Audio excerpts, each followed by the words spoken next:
Welcome to Feedback Fix, where we get real about the messy conversations that move us forward. We are a live podcast, which means no scripts, no do-overs, just unfiltered, honest conversations happening as they unfold. Today, I'm very excited to introduce our guest, Melisse Prusinski. She is a clinical hypnotherapist and co-founder of Watershed Wellness Co-op in Nashville, Tennessee. Melisse, welcome to the show. Hi, thanks for Hi. having me. So you have such an interesting job. Will you tell us more about what you do? P.S. I love Ron. What's his name back there? She's got a cardboard cut out of the anchor man right behind her. Ron Burgundy. Yeah, not Ron Jeremy. Not Ron Jeremy. That's what I said earlier. Wrong, Ron. Okay, so tell us about what you do. Well, I'm a co-founder of the Watershed Wellness Co-op. So we are a wellness center in Middle Tennessee. We're the first worker and client-owned wellness center. So yeah, that's one thing I do. And then I've also been a marriage and family therapist. I love doing hypnotherapy, so I try to do just hypnosis clients now. And then I supervise for state licensure for other therapists too. But a lot of my time is spent doing the co-op and getting that going. Okay. So what's the favorite part of your job? The favorite part of my job, I think, is the dreaming and creating and, coming up with we have a thing called the wash, which is an intensive where it's like 6 clients and 6 practitioners, and we switch, or coming up with intensives where it's like, you don't have to go to treatment for 28 days. You can come for a shorter amount of time. So doing those creative pieces and then bringing everyone together from like various walks of life and hearing everyone's ideas and like what can happen when people are listened to and like, what would you want in this space? Okay, we'll do it. We can make it happen. So it just feels like playing with your friends, and That's it amazing. almost seems like it shouldn't be allowed, but it's great. So good. So you have a really interesting business model. Like you're doing things differently than other therapy groups, wellness groups. Can you explain that a little bit? Yeah. So really, I mean, the model is really based on having true ownership for clients, for their health, and for the healthcare practitioners that are giving them, what they need, using their skills. So like, we can't ask a client to learn how to regulate their nervous system if their own healthcare worker is like worried about making the bills or not making enough money or even a living wage, and they're paying all these grad school loans. So it's really about changing that model of, because coming from the treatment center world or a hospital world, they just expect so much turnover, just part of what they expect. Okay, someone just goes and works there until they get their hours. Like, it's like, churn and burn, churn and burn. And it was like, what if people actually made enough money and felt like they could use their voice? Because also in those treatment centers, there's so much talk of like, well, if I was in charge, this is how I would do it. Admission should be doing it this way. Like, why aren't they giving this to the clients? Oh, well. And so it's like, if you're profit sharing, if everyone's profit sharing, you are more likely to speak up and ask for what you need. And the people that are working directly with the clients, they have more access to what the clients actually need.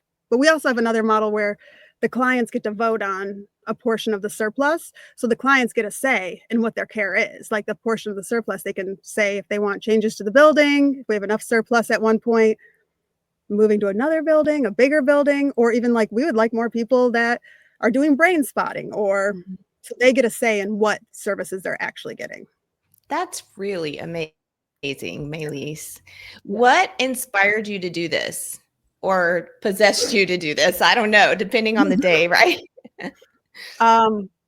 Because of feedback. Someone gave me feedback and it changed my life forever. When the question of like, what's your real story, Melisse? No, it really is. It really is. I was like, I thought that's why you asked me to be on here. I know, but I don't know your story. I thought you were just teasing. So no. Seriously, that's how you started the co-op? Yeah. Well, so I started the co-op because I found a building that I wanted to work in as a therapist. That was it. And I thought my original plan was like, I can't afford this many rooms in this building on my own. Let me get a few other people I know and we'll rent rooms and then we'll sublet them out. Like that was the original plan. But once you've been in private practice for around 10 years, normal thing that you would do is start a group practice. I have friends who have group practices, so I was like, well, why don't I just do, a group practice? Like so that was a thought. That was kind of a thought. Yeah. Talking to my other co-founder, Collins, it was just us two in like the very beginning, talking, and her feedback to me being like, wait, what percentage are you going to take from the practitioners you're going to hire? She was like, you don't feel bad doing that? Like, you don't, and that opened my world. And I was like, I don't know. And it's something in my gut was like, yeah, why haven't I done this yet? I couldn't put the words to it, but I think somewhere in my knowing, I knew that it didn't align with my values, but I hadn't like thought about it. And then I was like, okay, like we'll just sublet rooms. And I had a lot of resistance to the co-op model. I was like, that just sounds like a bunch of hippies having meetings all the time. Like I'm here to make some money. And so like, I was like, business is for money. Like what? And her gently offering me feedback of what you're saying right now is different than what I think of you as a person. What you're saying is like, we're like going to take this, you're going to take this money and profit off of it. And everyone's just like really lucky to get some clinical expertise from you, or they're really lucky that you planned it all out. And so her really saying that what I was thinking was just the norm, her pointing out to me and giving me the feedback that it doesn't, it didn't match what she thought of me. Yeah. Like, yeah. So that was like kind of hard to hear. Or when someone says to you directly, you are exploiting people, it's kind of hard to hear. So yeah. So, and especially when your career is helping people, you really care about that. That must have been shocking, Melisse, because who you are is this caring, loving, therapeutic presence in the room. And like you said, you're just trying to make a living because it is hard. It's a hard industry to really make a living at. And so when she said that about the way that she sees you, and what did that do for the way you saw yourself in that moment? Well, I mean, it's interesting because I wouldn't think that I'm one of my strengths is not taking feedback well. That wouldn't be one of my strengths. But I think I am better at giving feedback. I have a certain protocol I follow when I give feedback. And I have a certain protocol if someone asks me, if someone says, can I offer you feedback? I'll say, you can, but do these things because I know what works for me. But interesting. But I tend to get defensive, and I tend to explain all the reasons of where I'm thinking I'm coming from. Of course, I got defensive, and of course, I wanted to go compile data to prove my point. And then when I went to compile the data to prove my point, I found out that some really positive things about co-ops, and it just opened up my mind. There's longevity with co-ops. There's more of a retention from the workers. Clients have more referrals. Clients stay longer. And the idea of like, you don't have to do all the work. People can jump in if they're interested in it. So like, in a normal practice, like I would have to be so in charge of making sure the website's good and be on it. It's like someone who's interested in the website can step in and do it. So it's like, we're all owners in it. So it was like, okay, this works. This is better. Like if I'm not interested in someone else might be interested, or they're not interested in things and I can take it on. So in me being defensive, I am able to change my mind when other information is presented. So that they really did upend everything. Yeah. Yeah. What an amazing story. That really is powerful. And what I love, Melisse, is that, you recognize the defensiveness, but I don't imagine that you're more defensive than most people. I just think that's the most common reaction to Mhm. feedback. Yeah. What do Yeah. you I mean, think? I think so. I think so. And I expect it from people. So I think that it helps. That's why I think I am a little better at giving feedback because I expect it or can empathize of like where I would be. So Yeah, that's helpful. But you've given me feedback. I Have you have. I'm sure yeah, I'm sure you have. It was it seems I like don't. yeah, what do you think Well, I'm going to handle it? I'm always giving advice, which I realize is beyond obnoxious. Like, you're not supposed to give advice anymore. And I'm a certified coach, so I'm definitely not supposed to be giving advice. But I do find myself giving people a lot of advice. And how does that feel to you? Like when you get advice? Um I don't know. I kind of like advice because I like a solution and I like to know where that person is coming from. But you are good at giving feedback in a way of you point out well, when you've given me feedback, I can speak from experience. You point out my strengths, you point out what I'm good at, and then you'll, you know, offer me feedback and like whatever I'm asking you because I know I've asked you for feedback and advice. So Okay. yeah, I Well, like that's advice. that's I because good. it's not like advice, but it's like I like the solutions. I'm like, well, that's an interesting I way. feel that way too. I really love advice. I may or may not take advice, and I feel totally empowered to do that.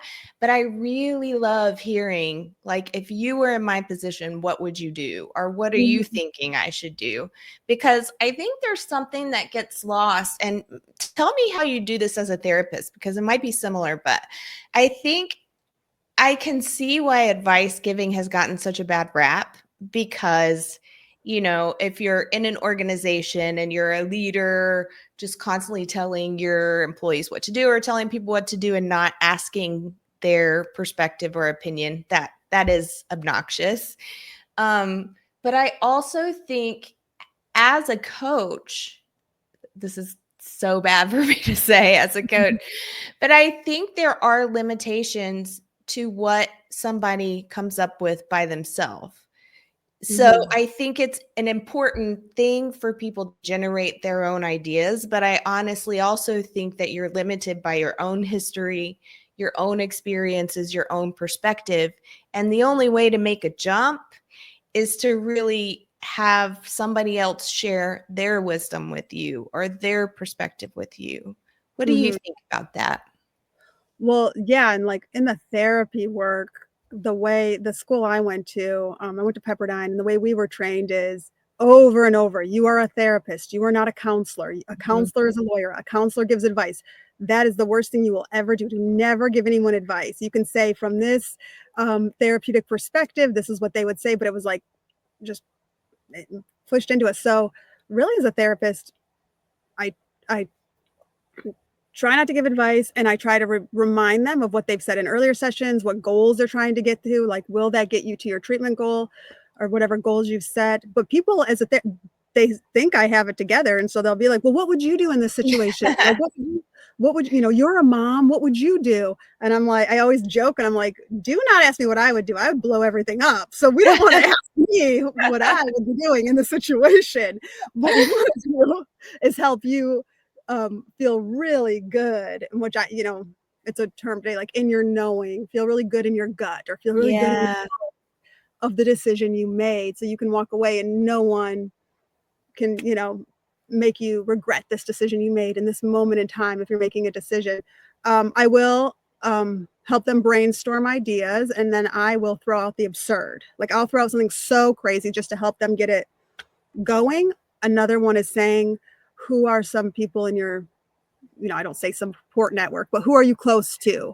Could you Mhm. ask them for their experiences? What did they say? And that can Mhm. be helpful. Like, oh, my best friend says over and over, I should do this. I'm like, you trust your best friend.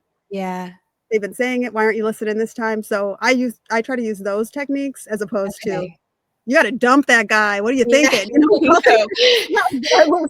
I won't say it to them. So That's really good. That's good professional boundaries there, Melisse, but Yeah. also really good way to help people get a different perspective by asking them to ask people that they trust so that they can hear other perspectives and kind of get out of their own head. Yeah, definitely. But like, yeah, if you're someone close to me, then yeah, I'm like, you've worked too hard. You know you should be doing this.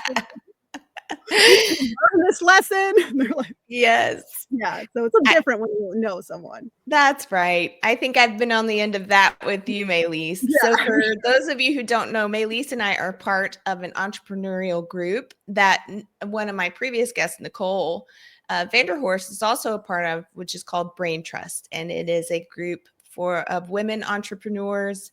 And so, Melisse and I didn't know each other a year ago, right? I mean, it's been Mhm. about a year.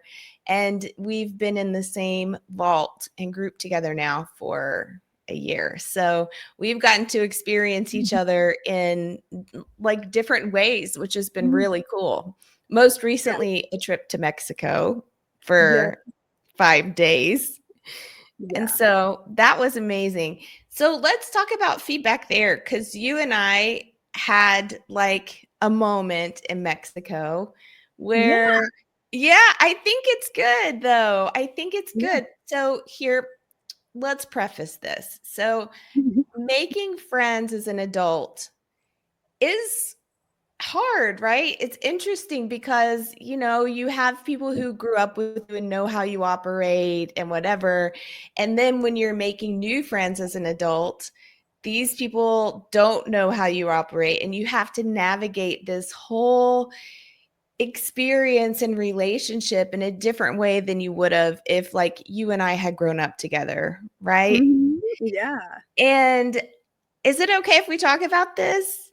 Yeah, that's what I was saying. I was like, "You gave me feedback in Mexico. How do you think I took it?" That's what you're talking about. Yeah. Okay. Okay. I didn't know if you considered that feedback. So I'll Yeah. lay the groundwork, but then I want you to lay the groundwork too and make sure I'm not missing anything or misrepresenting anything. But Melisse and I are in some ways polar opposites. So I am an Look at anxious. our backgrounds right now. Like, look at yours is, like, I know this beautiful and is true. And you have flowery. Ron You're like Burgundy in your background. yeah. This is true. So Yeah. I'm a planner.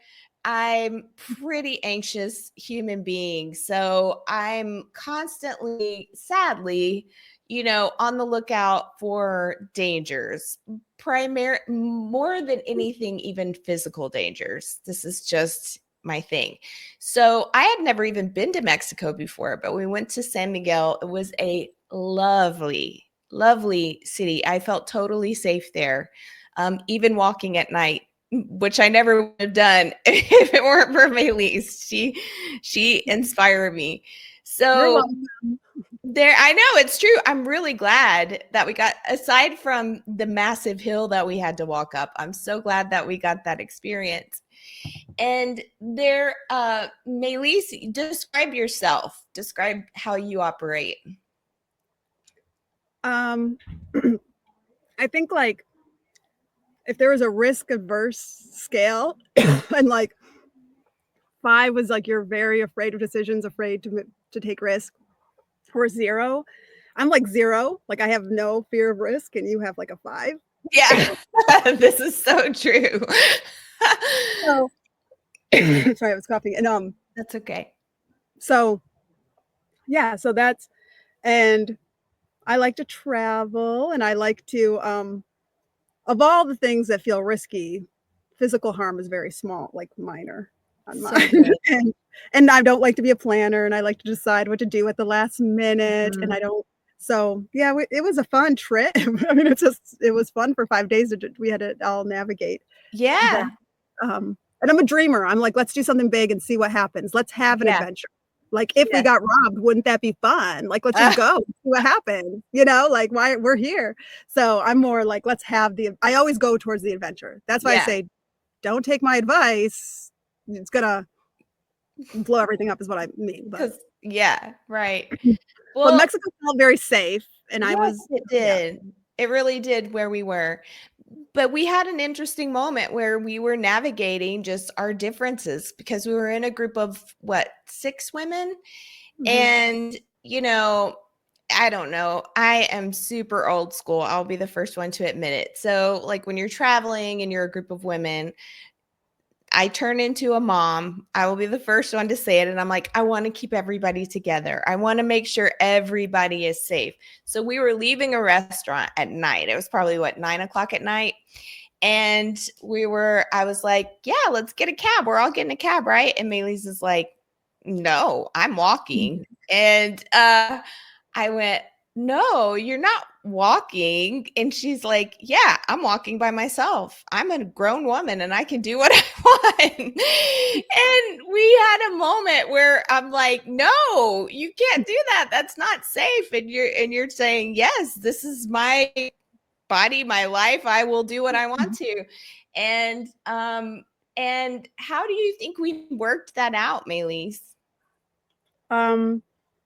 Yeah, I mean, it was the one night at dinner, everyone was like, we were all sitting at dinner, and I was just like, "All right, you guys all take the car, I'm gonna walk," and it just surprised me that everyone had a big reaction. It was like, "We can't leave one of our own," and Yeah. I was like, "All right, then I guess we're all walking because 'cause I'm not getting in a cab," and then, um, everyone just walked with me, and everyone had the time of their lives, and then, the next night, you had offered the feedback, you were like, I don't know how you worded it, but you were like, I don't know if you said like, "Can I give feedback?" But somehow you were like, "We all compromised for you last night. It would be helpful if you could compromise tonight." Yes. Okay, so that night, the second night, Yeah.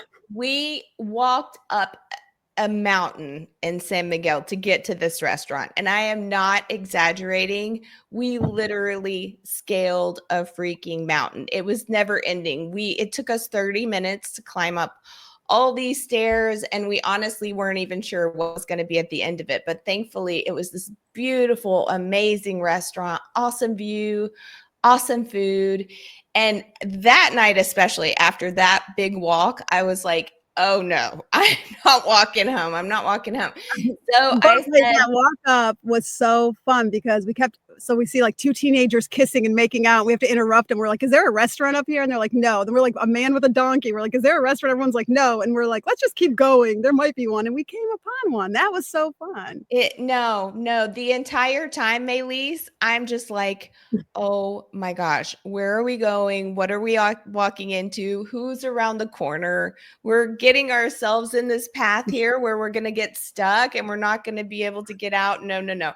And That I'm it like, was "Let's go down the dark alley and see what's down right. there." And I'm like, "We should split Exactly. up." I said, "We should split up to cover more ground and try to find each other later." And you were like, "No." No, no. So after this experience of like finally getting to the restaurant, it's like, okay, whew, there is a restaurant here. We are in it. We are in a good part of town. It's safe. And we were talking about how we were going to get home. And so several of us were saying, like, let's take a cab tonight. We really want to take a cab tonight. And Melisse, you said, no, I'm walking. And I said, Melisse, and I think you said, I'm a grown woman and I can do what I want. And I said, I know that, but I was also hoping that because last night we compromised and walked, that you would be willing to compromise and get in the cab. And you heard me, and I Mhm. just needed you to hear, like, that's how I was feeling the moment. I Mhm. definitely didn't want to bring you down. Um, and Right. I was stressed about our situation and really stressed about you walking from this place that I didn't know how far we were from where we were staying and all that. I know I can hear it even as I say it, how obnoxious that is, as you know, you are a grown woman. And so how did you receive that? What did it feel like to you when I was saying that to you? I'm trying to think, yeah, I mean, I think at the time I was like, "Nope, wall up," like, not wanting to hear it. I was like, "Well, that's your story. You're afraid you're afraid for my life, not my story. So, I don't feel like I was being very compassionate to your fears. How did you feel? Did you feel like I heard you? I did. At first, no. At first, when you were like, I can't remember, but it was whatever you said. You were like, "Yep, well, that's what you're gonna do, and I'm gonna do this." And I thought, okay. And that's when I think I shifted gears from like, I am really not trying to tell you what to do. I just want a part of it also, and I don't think I expressed it in that moment. Like, I want us to have this experience together. And I Mhm, know for somebody, like, I feel like you're really independent, Melise. So it's probably suffocating to mhm, spend 5 days with a group when you're used to like going on your own adventure and doing whatever you want when you want to, mhm, you know? mhm. Yeah, I think for me, like, this is a great example of me not being great with feedback, like, but, like, I went to the, um what I would really like to do is this is what I wish I would have done, exquisitely listened to you, read between the lines, saw what you were really doing, you were trying to keep us all together and have our group cohesion, but that's not what I did. I think what I did do was, um, what are the words coming out of her mouth? What is she concerned about? Safety. Offer her some data to calm her down and get what I want. You know what? It might be What? more dangerous for us to get into a cab with a taxi driver.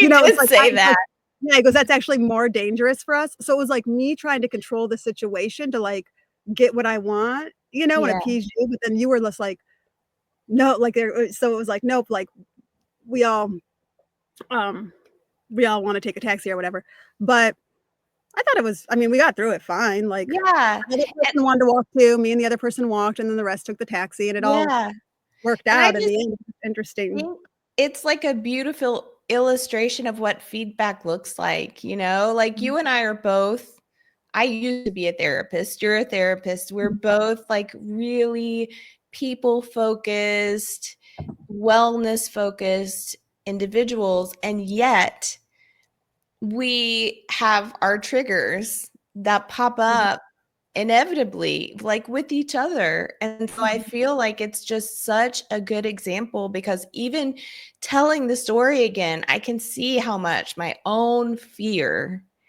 is mhm, just clouding or covering, I guess, the entire conversation, right?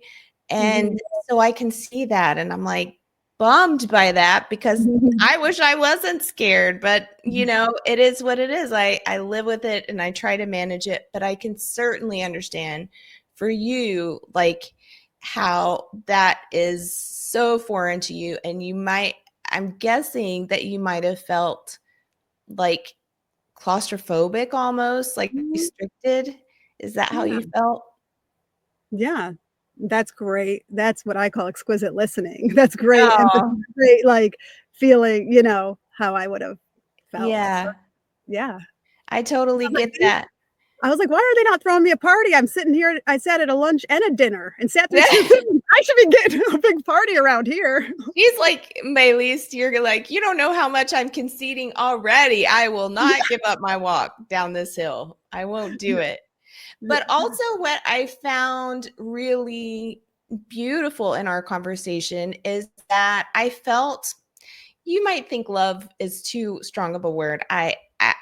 I felt like there was love there, Oh. and respect for each other. So even as we're like both getting triggered by our own things and we're both trying to like convince each other at first and then just find a way to move forward,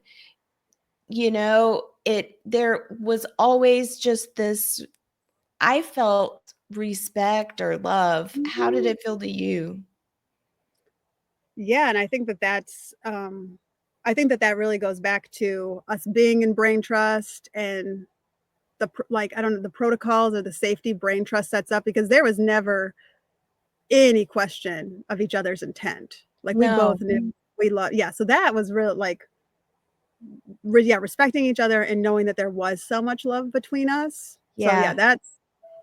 that is great if you can have that when you're giving feedback That's with people. right. How often do you get that? The beauty of that. So, what you have this, I want to know what your formula is. So, you have a formula for giving feedback, and you have something that you tell people before they give you feedback. I kind of want to hear what you tell people to do to give you feedback first. Okay. So Okay. yeah, I'll ask people, um, you know, and this isn't specific to the therapy world, but this works for me. And it comes a little bit from the DBT Dear Man, but it's really specific to me. I like to know a specific incident or an example, like so what it was, like tell me what it is specifically, and then I'll be like, you can say how it made you feel, but that's more just to let the other person disarm them. And then it's like, so Mhm. specific, how you feel, um, something about me that I'm really good at. So give me a strength, and then what it would be helpful for me to do. So like give me the solution. Because Okay. so many people are like, when you do these things overall, I feel, for example, you didn't do this, but if you would have said, when you are risk averse overall, I feel scared that you're gonna be hurt, and I'd like to have a talk about this. And I don't know what to do with that. So it's like better if it was like, when when you were wanting to walk at nighttime on your own, I was nervous for your safety. Um, you are so good at bringing adventure to everyone. Or like when we're all together, you bring us all together and we have so much fun together. It would be helpful if you rode in the taxi with us and we had some good laughs. Then that's like a perfect formula for me, as opposed to, Yeah. I'm scared Okay. when you do this thing. Let's all just have a talk about why we do it. Then that gets Okay. me. Yeah. So I'm like, tell me exactly what you want, Okay. and And also start almost, with that. it Mhm. sounds like almost even, yeah. Okay. I'm trying to, sometimes my brain works slower than my mouth, so I'm trying to let it catch up. But it sounds like what you're saying is like, if you're telling me that you have a problem with a quality of who I am as a person, like just something that's part of me, I don't know what to do with that because that is me. And so, so I love what you're saying is, I want you to be really specific about what you want from me. So then I can make a decision about whether or not to give that to you, you know? Yeah, yeah, and it's like, Yeah. if the way I want feedback, like if it were you, like I would be like, Colette, you are so good at knowing, you're hyper vigilant, you know everything that's going to happen. You're so good at like schedules, agendas, like where everyone is at the same time and where we're going to be at. So like building up what you're good at, If and it would be, only. yeah, I'm not even good at any of those things. I'm just hyper vigilant. It hyper sucks. I vigilant. I'm don't. well, along with hypervigilance, that's often goes on, and I you're so know. caring and loving, and you really truly care about people's health, safety, and their growth as a human. And Yeah. those are very true things about you. So those are all strengths that no one can deny. It Yeah. would be helpful if like if we were in that moment, it would be helpful if you let me grow and have my own experience by Mhm. taking a walk, by allowing me to take a walk. And maybe I could think about the ways that I want to be more like Colette. It's like, so that's the thing. So it's like, I don't know. That's just one thing. So for But it me, is kind of speaking my language. Like I get mhm, that. I don't like this like I'm going to be independent and I'm going to go walk at night by myself. I don't like that. I don't yeah, like that because of my fear for you. And when you frame, you're right. It's so good. It's so mhm, good to frame it in what I value as a person and try to mhm, communicate to me up through my own values, if that makes yeah. sense. That is mind craft, whatever you want to call it. That is like witchcraft right there, and that's pretty amazing because we were just playing it out, and when you said it just off the cuff, it fell differently with me. Yeah, yeah. Yeah, And honestly, I just, when I tell people, I'm like, tell me something I'm really good at, and then tell me what you want. So yeah, for in everyday life, it's like, I'm making a commercial for Watershed because I think it'll be fun to have a commercial. That's a fun creative thing. And instead of being like, hey, you said it was going to be done on this date, when are you going to do it? Hey, I want to offer you feedback.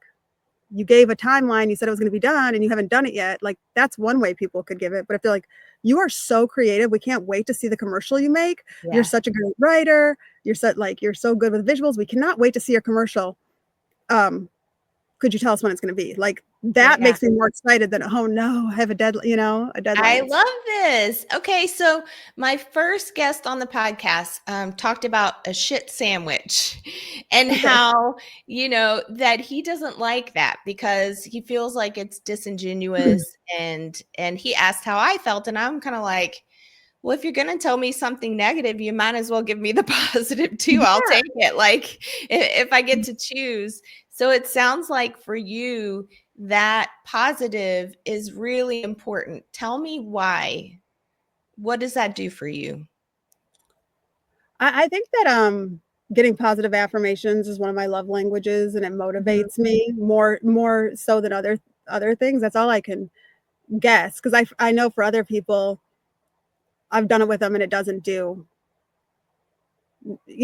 as much for them, whereas opposed to they're like, I know, but am I going to get more money for getting it done on time? Like, they want another type of motivator. So I know what works for me, but yeah, I just think that's it. Like, the positive affirmations make me more motivated to help someone else when they're asking for something. I can see that. Yeah. Okay, so what is your formula for giving people feedback? So that one too, I try to say a specific thing, how it made me feel, but I'll put in the story I told myself, or if I feel like they're being especially defensive, I'll put in the false story I'm telling myself so that they know that I know I'm making a story.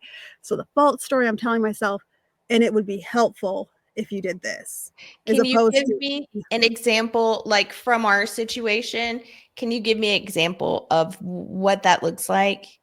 Yeah, so it's like, Colette, when you said that you wanted, I don't remember the words how you said it, but like, when you said, I would like you to ride in the car with us to calm down my own nervous system so I don't have to worry about your safety. I felt claustrophobic, controlled, suffocated. The story I told myself is, she doesn't know me, she doesn't understand me, she doesn't see me. Those are all false stories. It would be helpful if you stated your fear once and let it be. That's it. I don't really think that's a false story, though. Like, that's powerful, Melisse. The one that got me that you just said, I kind of got chills, is that I didn't see you. And I think that's exactly right. I wasn't seeing you. I was seeing me in you, you know? And And that's listen.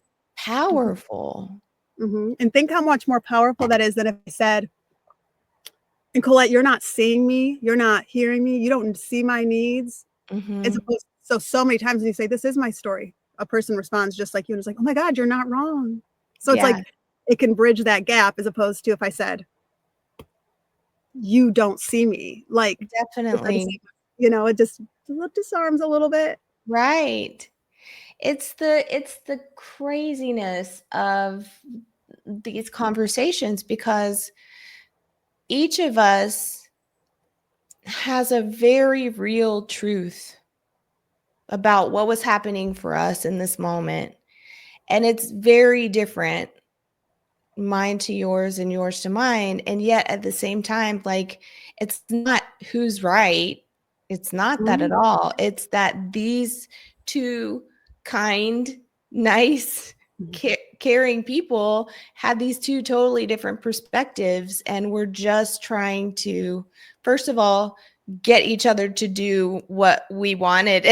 And second of all, repair and try to navigate how to move forward in friendship, Mhm.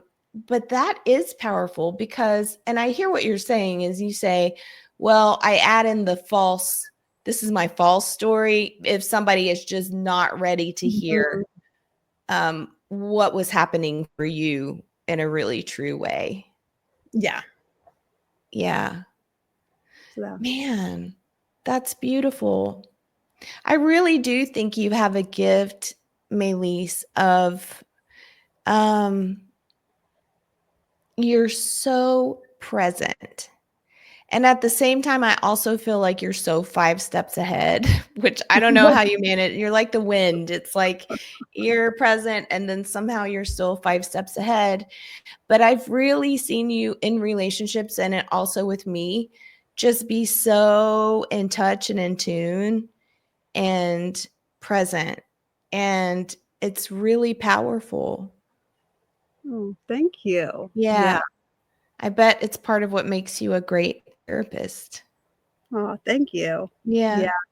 That's one of my yeah, because I do feel sometimes like out of out of sync or something with people where I'll be like, everyone's like, "What are you doing?" And I'm like, "Didn't we all agree to this? Where is everyone?" You know, like, why aren't we all on the same my page? One of my other co-founders, Callaway, gave me feedback one time that she was like, "You're just the most primal person ever. You're so primal." And I was like, "Oh, You I kind love of that." are. Yeah. Yeah. Yeah.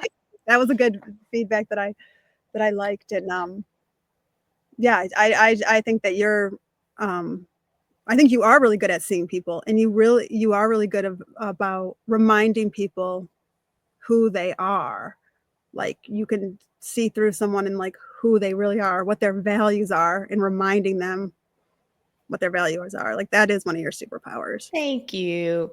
Thank you. This is part of what I love about the podcast. I was thinking about it the other day. I'm like, I just get people on here and just love them the way that I love them in real life. Like, I truly love you. And every guest I've had, I love, and they bring something unique. Obviously, they have something unique and different in their perspective and the way they move through the world.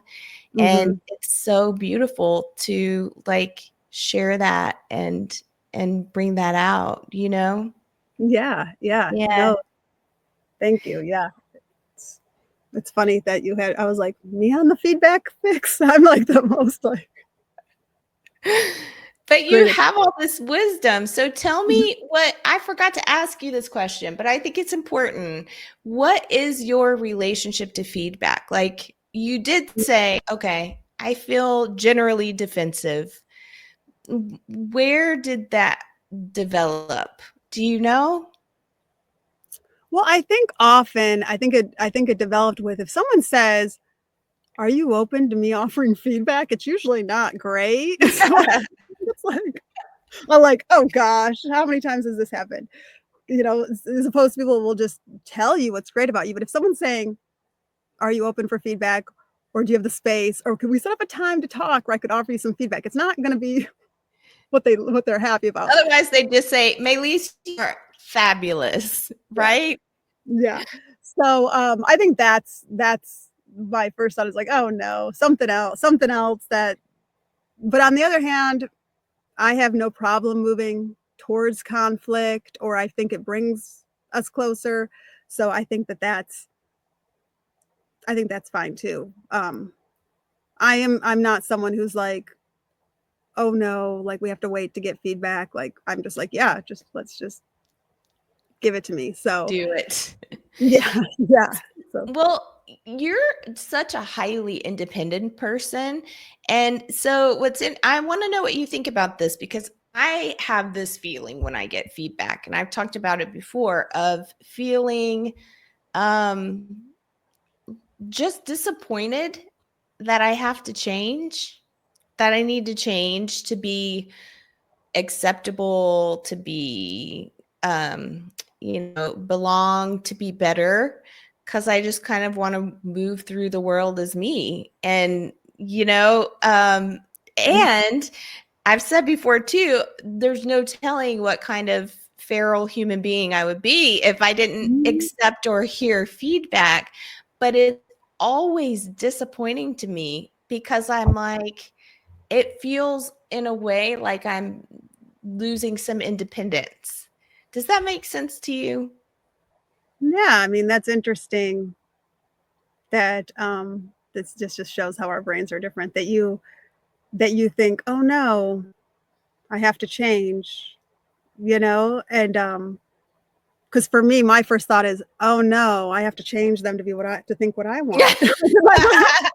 I never once thought I have to change for them. Or even, when I was younger, like working at Cumberland Heights, like I remember I was a brand new therapist and I got called into HR all the time for doing little things because I would just think, oh no, like they're gonna have to all change their policies from here. I'm not gonna stay here. It never Right. dawned on me that I would change to fit into anything. So, but that's just interesting how we think, but it's like with our offering feedback, you didn't change, and that was great. You Yeah. still to this day hold that for safety, you would have liked us all to ride together in a taxi. So you didn't Yeah. have to change. Yeah. That's true. That's true. You That felt is safe true. enough not to change. So it's like, yeah. I guess it's more, there's a difference in my mind between um having kind of a two-way conversation where I'm telling you how I feel, and you're telling me how you feel, versus somebody coming to me, that situation that you were talking about, like, Colette, I have some feedback for you. Can we schedule some time? That is the difficult one. When it's reciprocal, it doesn't feel so bad for some reason, you know?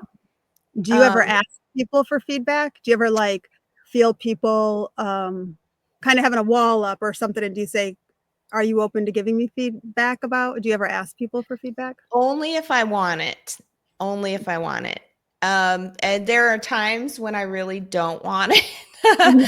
Whether it's like because I'm in a really good, so like classically, if I do a training or some kind of speaking engagement, I do not want feedback at that day. Nothing but Mm, positive. You can mhm, tell me how wonderful it was. You can just tell me you like my shoes. I don't care. Anything positive.